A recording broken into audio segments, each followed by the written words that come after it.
ಪೊನ್ನಂಪೇಟೆ ಇವರ ಆಶ್ರಯದಲ್ಲಿ ನಡೀತಾ ಇರ್ತಕ್ಕಂಥ ಇಂದಿನ ಜ್ಯೋತಿ ಪ್ರಧಾನ ಕಾರ್ಯಕ್ರಮಕ್ಕೆ ಹಾಗೂ ಮಧ್ಯಾಹ್ನ ಜರುಗಲಿರ್ತಕ್ಕಂಥ 10ನೇ ಆನ್ಯುವಲ್ ಡೇ ಸೆಲೆಬ್ರೇಷನ್ ಅಧ್ಯಕ್ಷರಾದಂಥ ಸನ್ಮಾನ್ಯ ಶ್ರೀ ಜಾರು ಗಣಪತಿಯವರೇ, ನನ್ನ ಮಿತ್ರರು ಹಾಗೂ ಈ ಸಮಾರಂಭಕ್ಕೆ ನಾನು ಬರಲೇಬೇಕು ಅಂತ ಅತ್ಯಂತ ಪ್ರೀತಿಯಿಂದ ಒತ್ತಾಯ ಮಾಡಿ 1 ತಿಂಗಳು ಗ್ಯಾಪ್ ಎಲೆಕ್ಷನ್ ಇದ್ರಿಂದಾಗಿ ಇವತ್ತು ನಾನು ಇಲ್ಲಿ ಬರಲಿಕ್ಕೆ ಕಾರಣೀಕರ್ತರಾದಂತಹ ಮಿತ್ರರಾದಂತಹ ಸನ್ಮಾನ್ಯ ಸತೀಶ್ ದೇವಯ್ಯನವರೇ, ವಿದ್ಯಾಭ್ಯಾಸವನ್ನು ಪೂರೈಸಿ ತೆರಳುತ್ತಾ ಇರ್ತಕ್ಕಂಥ ಎಲ್ಲ ಅಭಿನಂದಿತ ವಿದ್ಯಾರ್ಥಿ ಮಿತ್ರರೇ, ಅವರೊಂದಿಗೆ ಬಂದಿರತಕ್ಕಂಥ ಎಲ್ಲ ಪೋಷಕರೇ ಮತ್ತು ಈ ಸಂಸ್ಥೆಯ ವಿವಿಧ ಸಮಿತಿಗಳ ಸದಸ್ಯರುಗಳೇ, ಟ್ರಸ್ಟಿಗಳೇ, ವಿದ್ಯಾರ್ಥಿ ಮಿತ್ರರೇ, ಮಾಧ್ಯಮ ಸ್ನೇಹಿತರೇ ಹಾಗೂ ಸಾರ್ವಜನಿಕ ಬಂಧುಗಳೇ, ನನ್ನ ಯೋಗ ಅಂತ ಭಾವಿಸ್ತೇನೆ. ಸಾಯಿ ಶಂಕರ್ ವಿದ್ಯಾಸಂಸ್ಥೆ ಬಗ್ಗೆ ಕೇಳಿದ್ದೆ, ಹಲವಾರು ಸಂದರ್ಭಗಳಲ್ಲಿ ಪೊನ್ನಂಪೇಟೆಗೆ ಬಂದಿದ್ದೆ. ಆದರೆ ಸಂಸ್ಥೆಯ ಒಳಗೆ ಬಂದು ಇದರ ಚಟುವಟಿಕೆಗಳು ಮತ್ತು ಇಲ್ಲಿ ನಡೀತಾ ಇರತಕ್ಕಂಥ ಪ್ರಕ್ರಿಯೆಗಳ ಬಗ್ಗೆ ಸುಮಾರು 1-1.5 ಗಂಟೆಯಿಂದ ದರ್ಶನ ಆಗ್ತಾ ಇದ್ದ ಹಾಗೆ ನನಗೆ ಅನಿಸಿದ್ದು, ಬಹಳ ಪ್ರಾಮಾಣಿಕವಾಗಿ ಹೇಳ್ತೀನಿ, ನಾನು ಮುಖಸ್ತುತಿ ಮಾಡಬೇಕು ಅನ್ನೋ ಉದ್ದೇಶದಿಂದ ಇಲ್ಲಿ ಬಂದಿಲ್ಲ. I am very happy to associate myself with this institution. You are free to stop me at a point where you think I have started boring you, because I have neither intention nor a right to bore anyone present in this occasion. And I am told this institution has been in existence for the last 1 decade. I am sure an existence of 10 years in the Lights institution, not only to preserve but also promote one of the time-tested great values this country has produced, not only to this world but to the entire universe.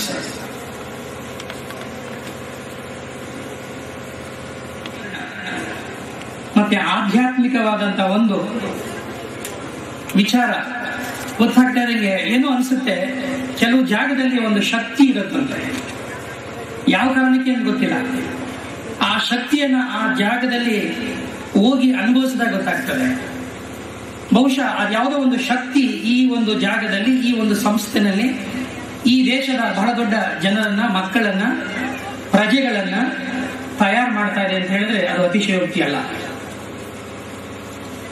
John Keats English ನಲ್ಲಿ ಒಂದು ಮಾತು ಹೇಳ್ತಾನೆ, ಬಹುಶಃ ಅನೇಕ teachers ಗಳು ಅದನ್ನ ಪಾಠ ಮಾಡ್ತಾ ಇರ್ತಾರೆ. A thing of beauty is a joy forever. A thing of beauty is a joy forever. John Keats, one of the famous romantic poets of English literature, ಬಹಳ ಚೆನ್ನಾಗಿ ಹೇಳ್ತಾರೆ. ಇವತ್ತು ಇಷ್ಟು ಜನ ಮಕ್ಕಳಿಗೆ 125 ಮಕ್ಕಳು ಆಶೀರ್ವಾದವನ್ನು ಪಡ್ಕೊಂಡಂತ ರೀತಿ, ಅವರಿಗೆ ಈ ಬೆಳಕನ್ನ ಕೊಟ್ಟಂತ ರೀತಿ, ಆ ಬೆಳಕಿನ ಒಳಗಡೆ ಅವರು ಅಕ್ಕಿಯನ್ನ ಇಟ್ಟು ತಟ್ಟಿನಲ್ಲಿ ಅಕ್ಕಿ ಸಮೃದ್ಧಿಯ ಸಂಕೇತ. ಯಾವತ್ತೂ ಯಾರನ್ನು ಹಸಿವಿನಿಂದ ನೋಡುವ ಉದ್ದೇಶ ಇಲ್ಲ.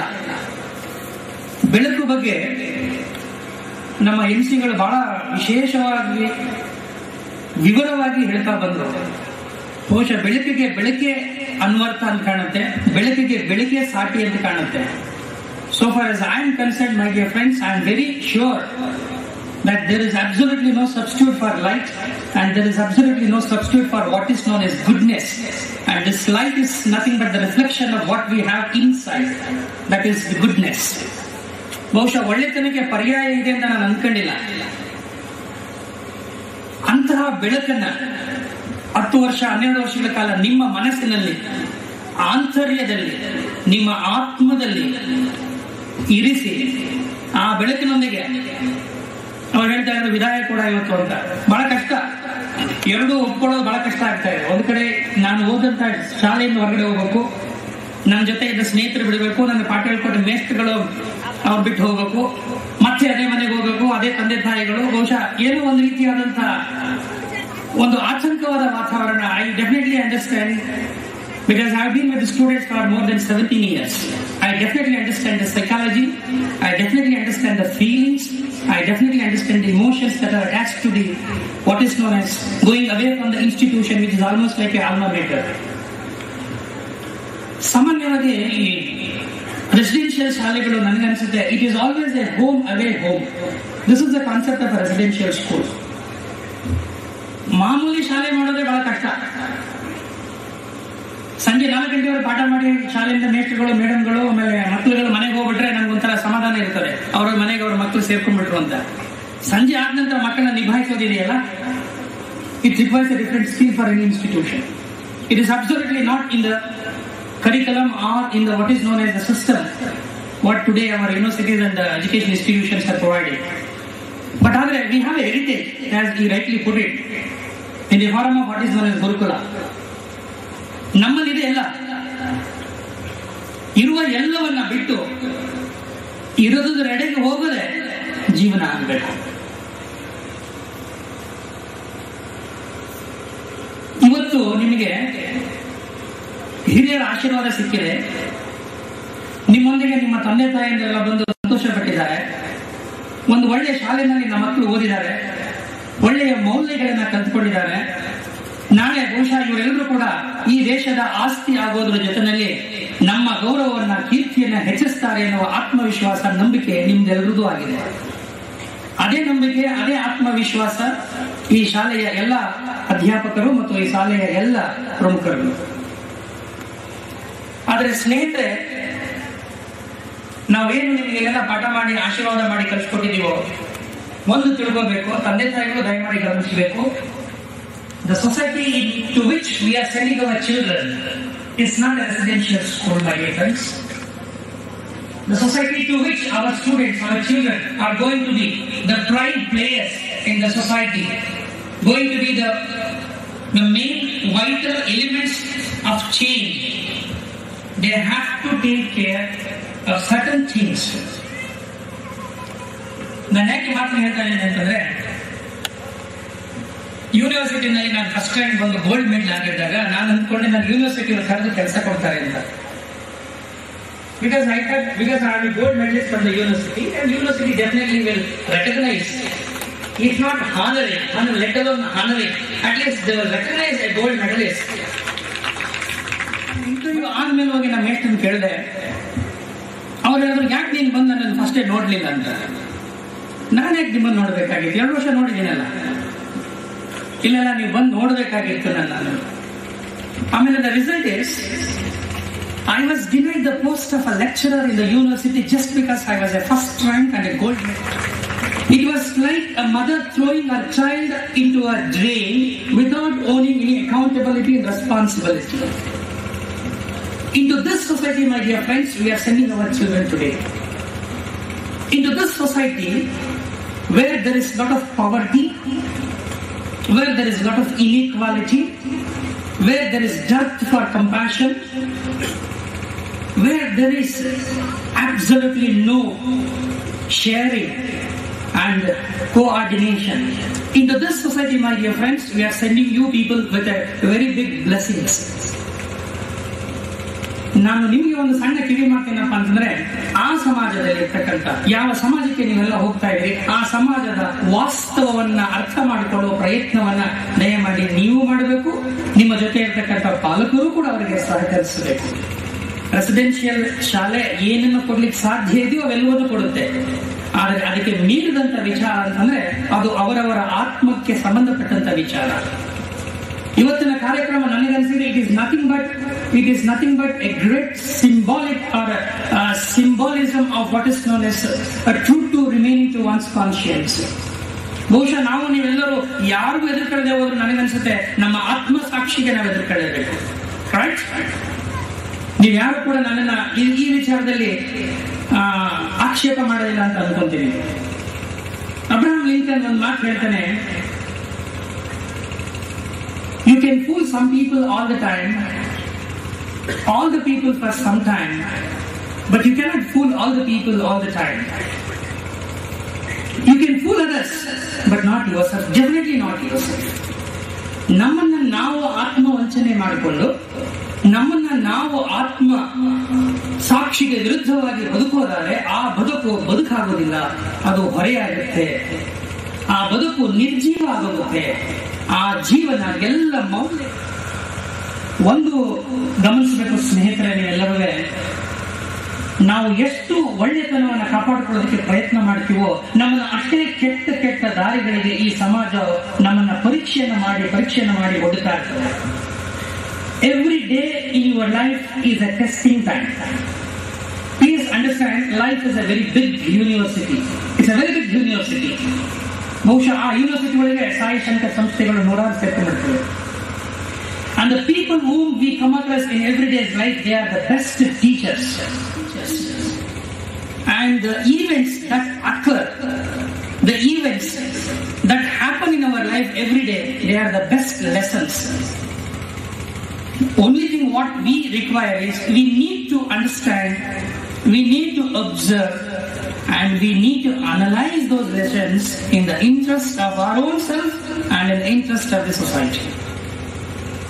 ಇದು ನಾವು ಮಾಡಬೇಕಾಗಿರ್ತಕ್ಕಂಥ ಬಹಳ ದೊಡ್ಡ ಕೆಲಸ.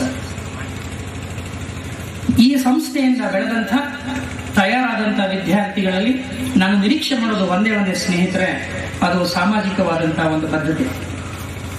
If at all anybody who is sitting on this dais, if at all any teacher, any parent, they expect anything from you as a student, anything from you as a citizen, anything from you as a responsible citizen,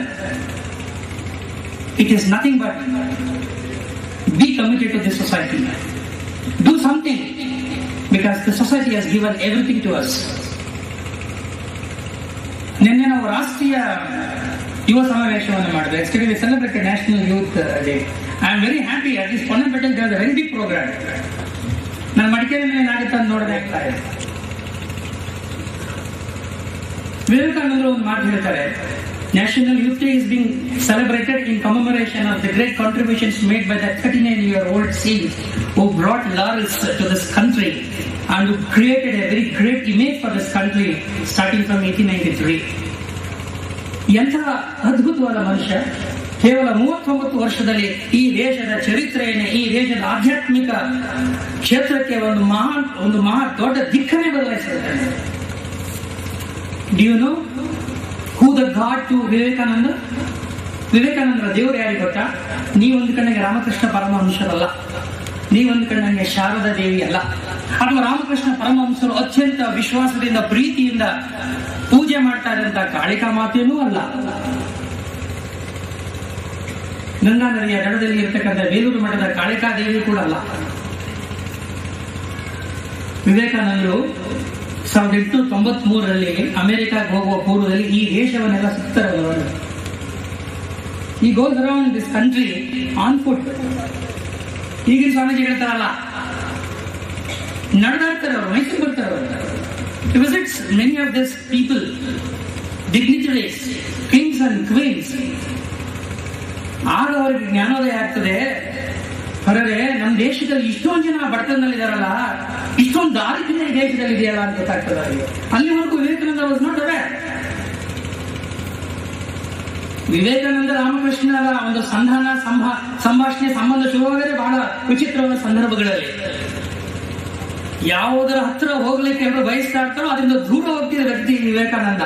ನೀನ್ ಯಾರು, ನಿನಗೇನು ಗೊತ್ತು, ನಿನಗೇನು ಅಂತ ಪ್ರಶ್ನೆ ಮಾಡ್ಕೊಂಡು ಹೋದಂತ ವಿವೇಕಾನಂದ ರಾಮಕೃಷ್ಣ ಪರಮಹಂಸರ ಹತ್ರ. ಕೊನೆಗೆ ಅವರಿಬ್ಬರ ಸಂಬಂಧಗಳು ಯಾವ ಮಟ್ಟ ಕೊಟ್ಟೋಗ್ತದೆ, ಸಮಾಧಿ ಸ್ಥಿತಿಯನ್ನು ತರುತ್ತವೆ. ಈ ದೇಶವನ್ನೆಲ್ಲ ಸುತ್ತಕೊಂಡು ಅಮೆರಿಕಾಗೆ ಹೋಗುವ ಮುಂಚೆ ಅವ್ರಿಗೆ ರಿಯಲೈಸ್ ಆಗಿದೆ ಏನಪ್ಪಾ ಅಂತಂದ್ರೆ, if at all there is God, if at all I have to do some worship, if at all I have to do some prayers, it is not what we have been always practicing or promoting. ನಾವು ಯಾರನ್ನು ಪೂಜೆ ಮಾಡಬೇಕು ಅಂದ್ರೆ ಅವ್ರು ಹೇಳ್ತಾರೆ, ದರಿದ್ರ ನಾರಾಯಣ ಭವ ಅಂತ ಹೇಳ್ತಾರೆ. ದರಿದ್ರರು, ಬಡವರು, I find the God, the wicked, they are my God ಅಂತ ಹೇಳ್ತಾರೆ. Wicked people are my God. The poorest of the poor in all species and races, they are my God. ಎಷ್ಟು ಜನ ಸಂತರು ಈ ಮಾತನ್ನು ಹೇಳಲಿಕ್ಕೆ ಸಾಧ್ಯ, ಎದೆಗಾರಿಕೆಯನ್ನು ಹೇಳಲಿಕ್ಕೆ ಸಾಧ್ಯ? ಯೋಚನೆ ಮಾಡಿ. ಅವರ ಬಗ್ಗೆ ನಾವು ಮಿಡಿದೆ ಹೋದ್ರೆ ಅಂಥವರ ಬಗ್ಗೆ ನಾವು ಸಂವೇದನೆ ಪಡೆದರೆ ಬಹುಶಃ ನಮ್ಮ ವಿದ್ಯೆಗೆ, ನಮ್ಮ ವ್ಯಕ್ತಿತ್ವಕ್ಕೆ, ನಮ್ಮ ಅರ್ಹತೆಗಳಿಗೆ, ಅಥವಾ ನಾವೇನೆಲ್ಲ ಪಡ್ಕೊಂಡಿದೀವೋ ಈ ಸಮಾಜದಿಂದ, ಸಂಸ್ಥೆಯಿಂದ, ಅವು ಯಾವುದಕ್ಕೂ ಅರ್ಥ ಇರೋಲ್ಲ ಸ್ನೇಹಿತರೆ. ಆ ಕಾರಣಕ್ಕಾಗಿ ನಾನು ಹೇಳ್ತೀನಿ, ಕಷ್ಟಕ್ಕೆ we get many things not by receiving. ಬಹಳ ಜನ ತಪ್ಪು ತಿಳ್ಕೊಂಡಿದ್ದಾರೆ, ನಾವು ಕೊಡೋದ್ರಿಂದ ನಾವೆಲ್ಲ ಕಳ್ಕೊಂಡ್ಬಿಡ್ತೀವಿ, ನಾವೆಲ್ಲ ಕಳ್ಕೊಂಡು ಸಣ್ಣವರಾಗ್ಬಿಡ್ತೀವಿ ಅಂತ. ಇಲ್ಲ. ಹಾಗೇನು ಒಬ್ಬ ಇಂಗ್ಲಿಷ್ ಪೋಯೆಟ್ ಒಂದು ಮಾತು ಹೇಳ್ತಾನೆ, I think I am right, it ಶೆಲ್ಲಿ, TB. ಶೆಲ್ಲಿ. Those who stand and wait will also serve Him. Those who stand and wait will also serve God. ಸ್ನೇಹಿತರೆ, ನಾನು ಹೆಚ್ಚು ಹೊತ್ತು ಬೋರ್ ಮಾಡಕ್ಕೆ ಇಷ್ಟಪಡಲ್ಲ. If I am boring, I have already given you the mandate to stop me. Am I boring you? ಇಲ್ಲ. ನಾನಾದ್ಮೇಲೆ ಏನು ನಾರಾಯಣ ಸ್ವಾಮಿ ಕೂಡ ತಡ್ಕೋಬೇಕು ನೀವು. ಇನ್ನೊಬ್ರು ಬ್ಯಾಟಿಂಗ್ ಮಾಡೋಕೆ. ಸ್ನೇಹಿತರೆ, ಮೊನ್ನೆ ಒಂದು ಪುಸ್ತಕ ಓದ್ತಾ ಇದೆ. ದಯವಿಟ್ಟು ಹುಡುಗರಿದ್ದೀರಿ, ಟೀಚರ್ಸ್ ಇದ್ದೀರಿ, ದಯಮಾಡಿ 2 ಪುಸ್ತಕಗಳನ್ನ ಗುರ್ತು ಹಾಕೊಳ್ಳಿ ಜೀವನದಲ್ಲಿ. ಯಾರು ಬಿಟ್ಟರು ನಿಮಗೆ ಪುಸ್ತಕಗಳು ಕೊಡೋದಿಲ್ಲ. ನಾವು ಅತ್ಯಂತ ಪ್ರೀತಿಸುವ ಹೆಂಡತಿನೂ ಬೇರೆ ಒಂದ್ಸಾರಿ ನೀನ್ ನಿಷ್ಪ್ರಯೋಜಕ ಅಂತ ಹೇಳ್ಬೋದು, ದಿನ ಹೇಳ್ತಿರ್ತಾರೆ, ಆ ಪ್ರಶ್ನೆ ಬೇರೆ. ಆದ್ರೆ ಒಂದು ಅಲ್ಟಿಮೇಟ್ ಆಗಿ ಹೇಳ್ಬಿಡ್ತಾರೆ, ನನ್ನ ಜೀವನ ನಿಮ್ ಕಟ್ಕೊಂಡೆ ಹಾಳಾಯ್ತು ಅಂತ. ಯಾರು ಬಹುಶಃ ನಿಮ್ ಕಟ್ಕೊಂಡು ಉದ್ದಾರ ಎಲ್ಲೋ ಇಂಟ್ರಿ ಮಾಡಿದಾಗ ಹೇಳಿರ್ಬೇಕು, ನಿಲಿತಾ ಹೇಳ್ಬೇಕು ಅದನ್ನ. ಟಿವಿ ಬಂದಾಗ, ಪೇಪರ್ ಬಂದಾಗ, ಇಲ್ಲ ನನ್ನ ಏನೋ behind every successful man there is a woman and she is my wife ಅಂತ. ಆದ್ರೆ ದಿನನಿತ್ಯ ಅವನಿಗೆ ಆಗ್ತಿರ್ತಕ್ಕಂಥ ಸಕ್ಸಸ್ ಏನಪ್ಪಾ ಅಂತ ಅವನಿಗೂ ಗೊತ್ತು, ಅವಳಿಗೆ ಗೊತ್ತು. ಆದ್ರೆ ಸ್ನೇಹಿತರೆ, ಸಾಕ್ರೆಟಿಸ್ ಗೊತ್ತಲ್ಲ ನಿಮಗೆ? A very great philosopher this world has seen. ಅವನೊಂದು ಮಾತು ಹೇಳ್ತಾನೆ, ನಿಮಗೆ ಒಳ್ಳೆ ಹೆಂಡತಿ ಸಿಕ್ಕಿದ್ರೆ ಜೀವನದಲ್ಲಿ ಸಂತೋಷವಾಗಿರಿ, ಜೀವನ ಎಂಜಾಯ್ ಮಾಡಿ. ನಿಮಗೆ ಜಗಳ ಹೆಂಡತಿ ಅಥವಾ ಕೆಟ್ಟ ಹೆಂಡತಿ ಸಿಕ್ಬಿಟ್ರೆ ಯು ಬಿಕಮ್ ಎ ಫಿಲಾಸಫರ್ ಅಂತ. Because his wife was a very very big, ಬಹಳ ದೊಡ್ಡ ಜಗಳ ಹೆಂಡತಿ. ಅವಳು ಸಹಿಸ್ಕೊಳ್ಳೋದೇ ಕಷ್ಟ ಆಗ್ತಾ ಇತ್ತು ಅವರಿಗೆ. ದಿನ ಆಯ್ತು ಅಂದ್ರೆ ಬೀದಿ ಕೊಟ್ಟು ಬಿಡ್ತಾ ಇದ್ರು, ದಿನಾರಂಭ ಮಾಡ್ತಾ ಇದ್ರು. ಅವ್ನ ಮರ್ಯಾದೆಯನ್ನ ಮೂರ ಬಟ್ಟೆ ಮಾಡಿಬಿಡ್ತಾ ಇದ್ರು. ಅದಕ್ಕೆ ಅವನು ಯಾವಾಗ ಖುಷಿ, ನಾವು ಹೆಂಡತಿ ಬಗ್ಗೆ ಬೇಸರ ಮಾಡ್ಕೋದಿರ್ಲಿಲ್ಲ. ಅವನು ಕೊನೆಗೆ ಹೇಳ್ತಾನೆ, ನಾನಿವ ದೊಡ್ಡ ಫಿಲಾಸಫರ್ ಅಂತ ನೀವು ಹೇಳ್ಬೇಕಾದ್ರೆ ಕಾರಣ ನಾನು ಹೇಳ್ತೀನಿ ಅಂತ. ಕ್ಯಾಪ್ಟನ್ ಗೋಪಿನಾಥ್ ಅವ್ರ ಪುಸ್ತಕ ಓದ್ತಾ ಇದೆ, ಸಿಂಪ್ಲಿಫೈ ಅಂತ. ಸ್ನೇಹಿತರೆ, ದಯವಿಟ್ಟು ಗುರ್ತು ಹಾಕೊಳ್ಳಿ, ನಿಮ್ಗೆಲ್ಲ ಗೊತ್ತಿದೆ, ಓದಿರ್ತೀರಿ. ಏವಿಯೇಷನ್ ನಲ್ಲಿ ಬಹಳ ದೊಡ್ಡ ಹೆಸರು ಮಾಡಿದವರು. I am just giving an example to show how an ordinary man can transform into an extraordinary personality of this country where every one of us can be easily proud of such people. Simplify ಅಂತ ಒಂದು ಪುಸ್ತಕ ಕನ್ನಡದಲ್ಲಿ ಅನುವಾದ ಮಾಡಿದ್ದಾರೆ ವಿಶ್ವೇಶ್ವರ ಭಟ್ರು, ಬಾನಯಾನ ಅಂತ. ಅದ್ಭುತವಾದ